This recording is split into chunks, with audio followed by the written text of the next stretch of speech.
Hey guys, welcome back to Kingdom Business TV channel. Thank you for watching. My name is Wes Hone. I'm the founder of Kingdom Business Movement, and it's a delight that I get to jump on here and teach you and speak to you. You know, the last few weeks, I've kind of been talking a fair bit and putting content around investing and generational wealth. Last time we did some very spiritual training. And so this time I'm like, I want to keep mixing it up for you guys. So we're going to bring it down to something uber practical. And today we're going to be talking about recruiting your A-team, getting the best people on the bus, working with you and working for you, right? So I'm going to do it in 4 ways. I'm going to do 4 mistakes that people make and 4 to-dos, all right? So there's a fair bit in this video. I'm going to keep it moving, keep it tight, and get you as much possible information as I can. Why now? You know, coming out of COVID. Now, you may be watching this video in years to come. Just so you know, we're kind of coming out of COVID-19, and unless you're under a rock for 6 months and you don't know what that is, then you will know that it was a very interesting marketplace over the last little period of time. So we're kind of coming out of COVID, and I'm looking ahead for the business people. Where are the opportunities? And one of them is in recruiting. Okay. Some businesses let people go. Some governments stepped up with stimulus that allowed a lot of companies to keep their team. But ultimately, right, if we look ahead, staff or team are cheaper now than they would have been 6 months ago, right? And the talent pool has just got bigger. A lot of people lost their jobs through no fault of their own, right? And so today there are people that are jumping. Like I am helping probably 100 of our business clients recruit right now because it's a really big thing. And so you probably will miss that opportunity if you're waiting 6 months, okay? There'll still be people that you could employ, but in terms of taking advantage of the cheaper marketplace and the bigger talent pool, that's kind of right now more than normal, all right? So that's the reason why, right? You need to be employing people, right? You can't build a great business on your own, and you always need to be adding headcount to your business, okay? Maybe I'll talk a little bit about why a little bit later, but you've always got to be adding team. Team don't cost you money. Team make you money if you employ the right people and you do it well. All right, let's get into this. Look at a couple of little scriptures. I think the Bible has some wisdom around the kind of person that we should be bringing in the fold. So 1 Corinthians 15:33, you probably know this one. It says, "Do not be deceived. Evil company corrupts good habits." So if you've got a great culture, let's say you've got a team of 5 right now, and you've got a great culture and you're winning and you're moving forward, you need to be really careful because evil company corrupts good habits. Evil company, bad people, people that are not on your team, people that, I'm not saying they have to know God, but they have to be equally yoked in their value system and things like that. They're the kind of people you want on your team, because if they're not for you and you bring them in, then it corrupts your good habits, right? All the things that you're doing well, they will just come in and corrode all of those good habits that you've spent time building up. So we've got to be super careful about the kind of person that we bring in. And then Proverbs 13:20 says, "He who walks with wise will be wise." And it goes on to say, "But the companion of fools will be destroyed." And I mean, there is a whole list of businesses that have gone bad because they brought fools into their organization, and so they were destroyed. Okay, so it does really matter who you bring into your business.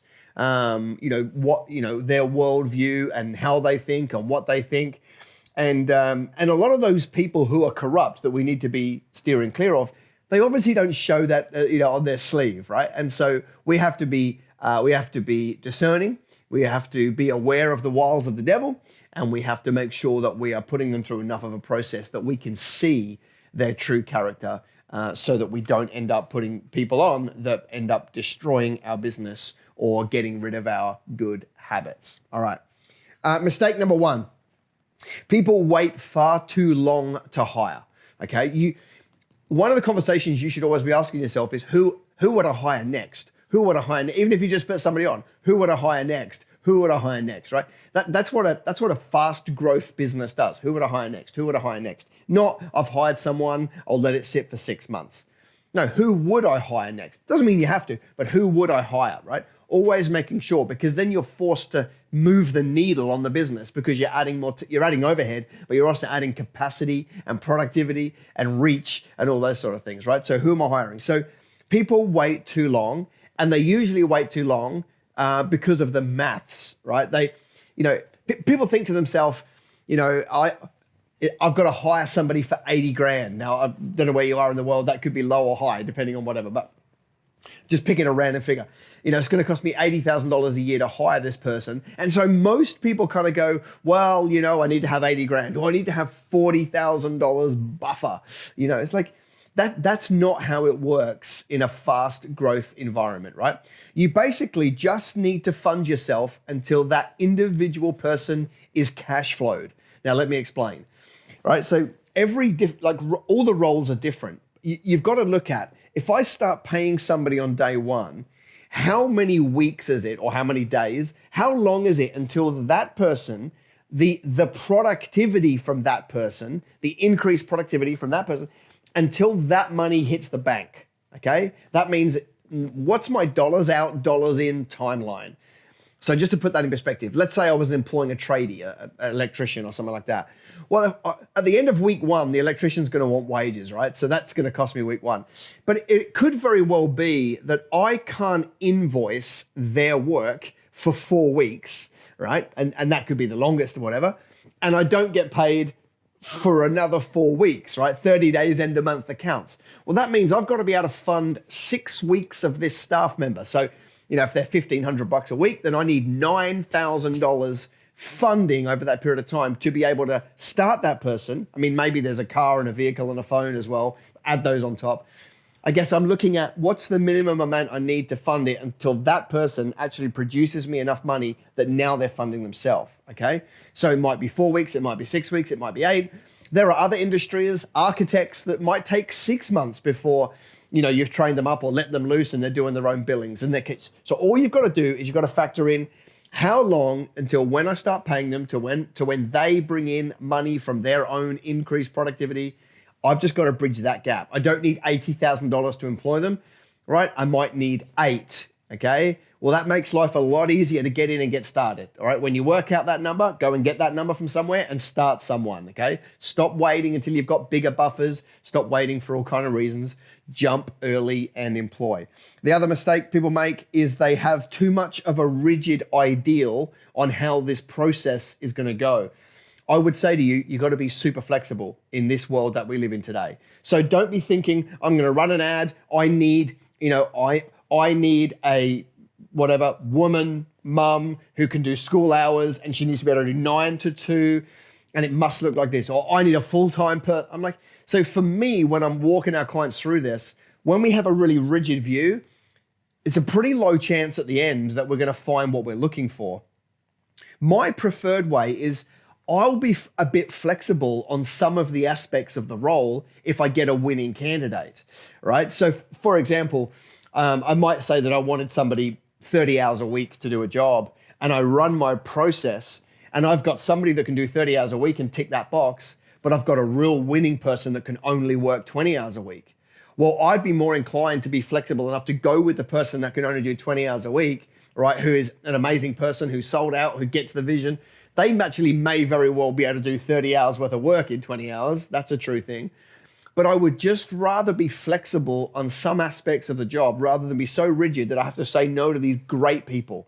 I would rather find great people and change the role a little bit than go through a process of finding inferior people, but they tick every one of my boxes. I would rather let the market speak about who's available, and maybe you can't make the role fit, but maybe you can a little bit and be flexible, and then you end up with winning players who can learn. By the way, if you thought that was practical, do me a favor and hit the subscribe button, and you'll get the alerts when future shows come out. Mistake number 3 is that once they decide to recruit, they recruit too fast. You're right. Now, I'm talking to typically a bunch of churchies, right? And if you're not, well, Jesus loves you. And but if you are, like, there are many people that their entire recruitment process is to go to church on Sunday and ask around if anybody doesn't have a job. And typically, there's every church has like that that senior, that mature person who knows everything about what's going on in everybody's life. And that person will hear that you're looking to recruit someone, and they'll come and see you after church, and they'll put their bony finger in your face, and they will say to you, hey, listen, little Shaniqua hasn't got a job, and he'd be great. And so what happens is you end up employing Shaniqua. He's terrible, right? Because the reason why he's out of a job is because he should be out of a job because he's no good in his job. And now you've got to keep him because you've got to upset the people on Sunday if you let him go, right? That's not a process. If you're running a professional company, you've got to put them through a professional process, right? Yes, you might have saved a few $100s in recruitment costs by doing it that way, but you just give too much room for the enemy to sow tares amongst the wheat when you don't have a professional process to put people through, right? So when I say people recruit too fast, I'm going to say slow it down. Add more steps to your recruitment process, right? Most people are like, I like them. They start Monday. No. If you like them, have a phone interview, then have an official interview. And if you like them, take them for lunch before you start with them and sit down and get to know them as a human over lunch. Even if they've already jumped through the hoops and you like them as an employee, have lunch with them. Just go a little bit slower, add a step, and you'll catch a whole bunch of attitude or personality stuff in that lunch, either good or bad, that actually might shape the way you do that. And there have been countless times when we've done this and our clients have done this. And in that lunch, you've really got to see behind the curtain in somebody's life. And sometimes what you see, you don't like. And you could not have known that in an interview because everybody can fake a good interview. All right. Here's the last mistake is that people do not consider the generation that they're likely to employ, right? So if you want to make a role attractive, it needs to look different from a baby boomer than it does to a Gen Y, than it does to a Gen X, than it does to a millennial, okay? You need to have thought through the kind of age group that you are likely to attract, okay? Even if you don't have that, like when you get a candidate, if you're trying to, get somebody to leave a job and come to you, you need to change the way you language the role and the opportunity in your company depending on the generation that you're talking to. For example, a baby boomer is in the last few years of their working life. They want something very different from their time with you than a millennial who's potentially just starting out or it's only their second or third job. So you've got to change your language according to the generation that you are putting through the process. A millennial wants knowledge more than they want wages. They want a bright future. They want to be able to go through your company. They want random rewards. They want an amazing culture. Typically a baby boomer, for example, are not wedded to those things. They're wedded to topping up their superannuation, whatever their investing account, so that they're looked after in retirement. You've actually got to think through who you're talking to in your recruitment process and shift the way you communicate. Because if you don't do that, then you are going to limit your rapport building and your ability to sell a great opportunity with your business, right? So change depending on the generations. All right, that's the 4 mistakes. By the way, I got something for you. Because I'm a nice guy. I created a 1-page cheat sheet, right? So it says, what does God say about me? And basically, all it is, the premise here is I took a whole bunch of scriptures, right, from all the way through the Bible, and I put like promises and kind words and identity scriptures on one sheet so that you can literally just print this off and have it on your table or up on your wall. And during the day, you can start to meditate and chew on these scriptures, and they will change the way you think. They will renew your mind. They'll get you to see yourself, right, as a royal priesthood. And you'll start to understand who you are and whose you are. And that's going to help your identity. So you can have that absolutely free. Literally just go to kingdombusiness.com.au/me and you can download that for free. All right, the 4 to-dos. The 4 things that you absolutely must do if you're going to recruit people well and get your A team. The first thing is cast a big net. All right, a lot of people are a bit cheap when it comes to running ads to recruit their team members, right? I even have people say to me, we would typically in Australia use Seek as our number 1 platform, and I know that would be other places around the world too. People say to me, oh, but it's $300. And I'm like, but if you can't afford the $300, you can't afford the wage, right? So you want to cast a big net. But for me, I'm like, jump on Seek, jump on Indeed, maybe run an ad in the paper, put the call out through social media, cast a big net, right? You don't want to be taking the best of a bad bunch. You want to get your arms around the largest group of candidates, right? And let them filter themselves down to the winning candidates, okay? Do not be tight. So I'm saying cast a big net, put your ad in as many possible places as you can where you're likely to be found, because that's going to increase the candidate pool. Don't be cheap, invest the money here and do it well. The second thing to do is you've got to have a position description and KPIs, right? Before they start working from you. So position description, basically, it's 2 to 3 pages and it outlines all the expectations, who they report to, how many hours, how does that all look, the tasks and so forth.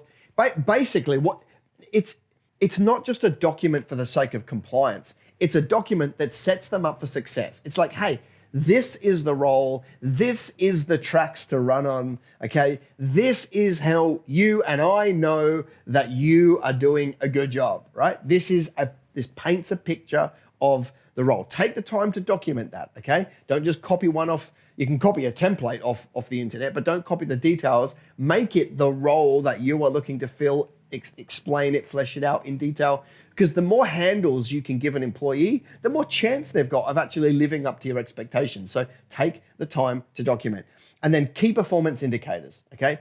KPIs, they go on the same document. Position description and KPIs are at the end of that document. Basically what this is it's a metric, it's a number, it's measurable, and it basically says, we would typically say go for between 5 and 7 KPIs. Less than 5, you probably haven't documented the role. More than 7, it's too many for them to be able to remember and think about. So 5, 6, 7 KPIs, but it's measurable, it's pass, fail, it's yes, no, it's a percentage, it's a number, it's a conversion rate, right?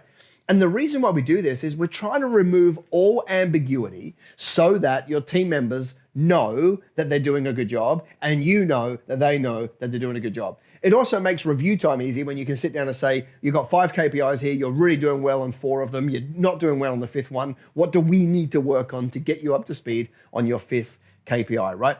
But they can't be positive attitude, feel good. They can't be fluffy because it's not measurable, right? There's got to be an actual number. It's a pass fail. That's what lets them know that you're doing a good job. The third thing that you need to do is you need to have an induction process, right? So basically, they need to be trained in the fastest possible time when they start working for you.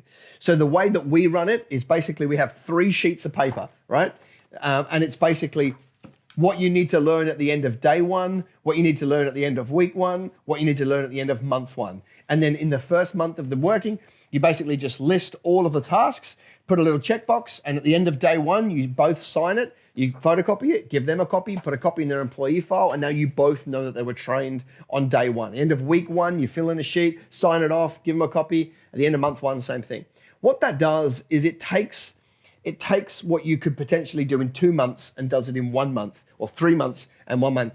It forces you to be a lot more intentional about training them, which is only a good thing from your perspective because they'll be up to speed sooner. It also sets the culture. When somebody starts to work for you and on day 1, you're ready with a training regime for that day, they know that you're a structured, organized, results-driven company, and they'll be like that as long as they're with you. When they get there and they don't see structure and they see you're on the back foot, you don't have a training regime, they'll know that this is a loose company and they can work at 80% for the rest of their life, right? So get that induction process down. The 4th thing is have reviews often. Reviews, for some reason, a lot of business owners are scared of them. I know they're sometimes hard to fit in the diary. I think with new employees, you want to have a review at the end of week 1, at the end of their first week, a short check-in. This is not a sit-down heavy meeting. It's a, hey, how you going? Is there any feedback have you got for me? What can I do to help you succeed? What can the company do to help you succeed? Just checking in with you. Do that at the end of week 1, do it at the end of month 1, do it at the end of quarter 1, and then put them in your 6-monthly review process. And then you'll see that basically all you're doing is you're getting any kind of angst or mismatched expectations out early, and you're really setting them up to win if you do that. So just coming back to what I said at the start, right? You need to employ team. You need to employ team. You can't build a great business on your own. There is not one great business in the world that is a single person. But like scripture says, you've got to be super careful about who you let in your world. By the way, if you didn't subscribe to my channel, do me a favor and do that for me right now, please. Hit the subscribe button and the bell, and then you'll get all the stuff that we're putting out. You know, I just want to invest in your business. And so if you hit the subscribe, you get the alerts, and I'll be able to do a better job of doing that. You know, the concept that I really like is inputs and outputs. There's only so much input that a single person can put into a business, right? When I was a single person operator, you know, I'd put in 60 hours a week. I'd push everything I possibly could in that 60 hours, but I could only get the output of what my 60 hours input can produce. When you put a team on around you, I still put in 60 hours of input, right? I'm still pushing, but I've got an entire team of outputs. So I can multiply my outputs, but I don't increase my inputs, right? In fact, I did a bit of a video on this, and you may like it, and we'll hook it up, which you can go and watch it. There'll be a little pop-up up here, and that'll come on the screen. Go and watch it, because it's an amazing video about how to progress through and increase those outputs as you go. But listen, to think like an entrepreneur, you've got to think about multiplying your own outputs. There's only so much you can do. You can't work 60 hours a week, right?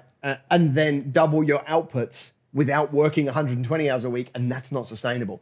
So the way that you increase outputs without increasing inputs is you put that team around you, they pick up the slack, they do the work, they bill the clients, they run the machine, and then you're running a business. So if you've got one person here today, I would say to you, please, please, please go find somebody else.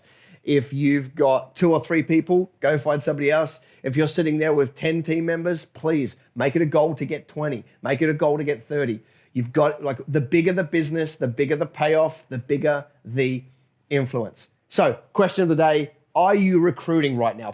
Just put a yes or a no in the comments, or as much as you want to elaborate on. I'm the one that goes in there. I read them all. I reply. I love engaging with you guys in the comments. So are you recruiting? Yes, no. Tell me a bit about what you've got going on, and it'll be really good for me to learn. Anyway, bless you guys. I'll be back soon with another business teaching. Love ya. No sleep, no rest. Might crash, might wreck. But first I stretch. Tell 'em run it off.